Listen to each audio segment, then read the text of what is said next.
Your nightly news with Rachel Williams begins now. Good evening, everyone. A crackdown on law and order is top priority on the state government's agenda as a new-look cabinet prepares to go back into Parliament after a long winter break. But it's sure to be a fiery test for the array of new ministers. They're set to face a barrage of questions over their handling of the state's health and housing crises. A potentially life-saving change to this accident-prone intersection in Launceston. A timeframe now set for a new $5 million roundabout. We can get traffic moving more freely and more safely. This work will commence in 2 months. It's scheduled to be completed by April of next year. But at the other end of the state, Huntingfield locals have vented their frustrations over infrastructure of a different kind, a new housing development, saying the government locked them out of talks for the expanded 500-home proposal. It's a right for people to have housing in their area and be able to afford to live comfortably and enjoy things in life, but it's got to be done properly too. The minister saying he remains committed to the project and rolling out new housing options. But after a lengthy winter break, this week will be very different for Michael Ferguson. Booted from his 5-year role as Health Minister last month and now facing Parliament without the portfolio, following a major cabinet reshuffle. Our government is totally united with a refresh and a team of committed cabinet members and backbench members who are actually focused on delivering what Tasmanians voted for. Over the break, they shuffled the chairs on the Titanic, but essentially you've got the same people running the same agenda for Tasmania, and it's not working. The government is set to introduce legislation making changes to the Magistrates Court and tougher sentences for assaults on frontline staff when Parliament resumes on Tuesday. Michelle Wisby, 7 Tasmania News. Over the years, hundreds of families have called Hobart's Ronald McDonald house home throughout some of their toughest moments.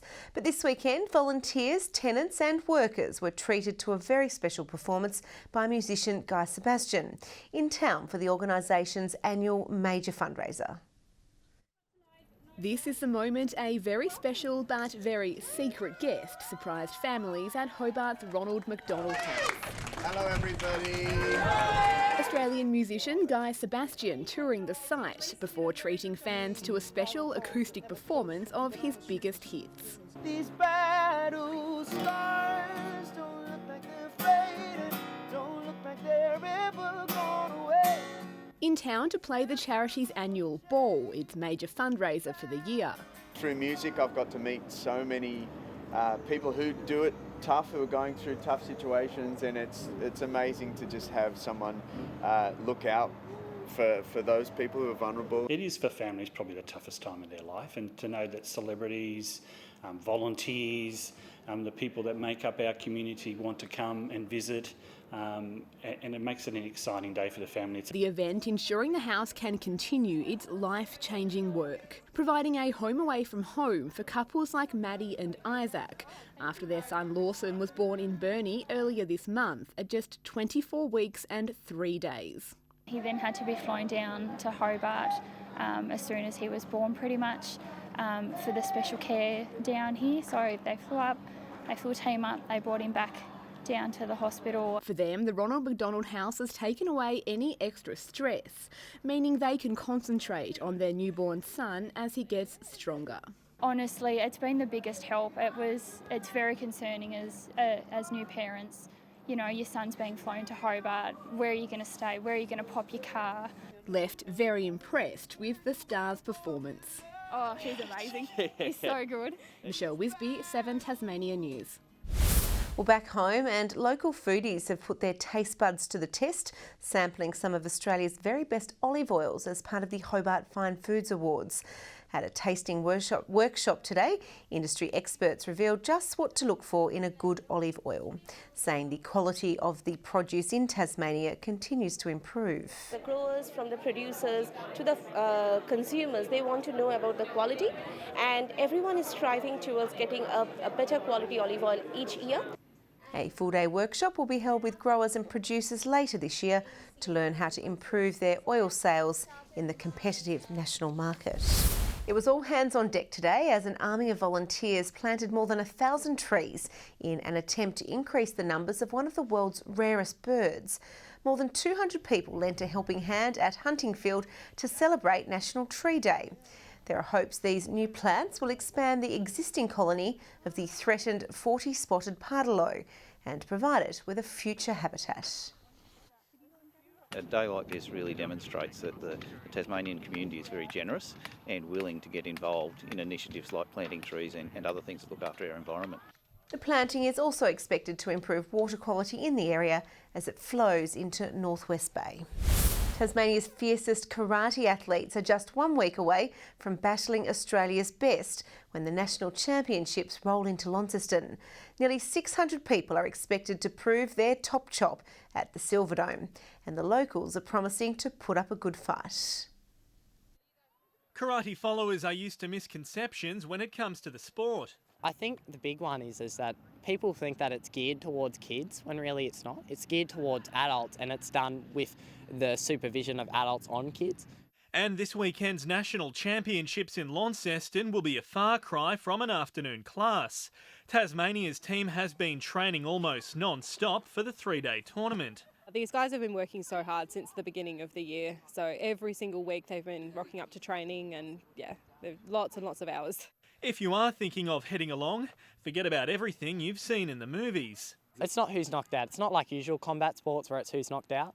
In Kumite, it's based on a point system. 17-year-old Adam Nankiville first put on the gi uniform when he was just 6. He's already claimed 3rd place in the Nationals before, and it might have something to do with his family. Started off just something for the family to do. Sister and dad do it as well, and just something for us to do, and then I fell in love with it. Sean McComish, 7 Tasmania News. Lovers of Queen will want to warm up their vocal cords when a new musical hits the stage this week. Final rehearsals are underway for the Encore Theatre Company's production of We Will Rock You, and the audience isn't expected to sit quietly.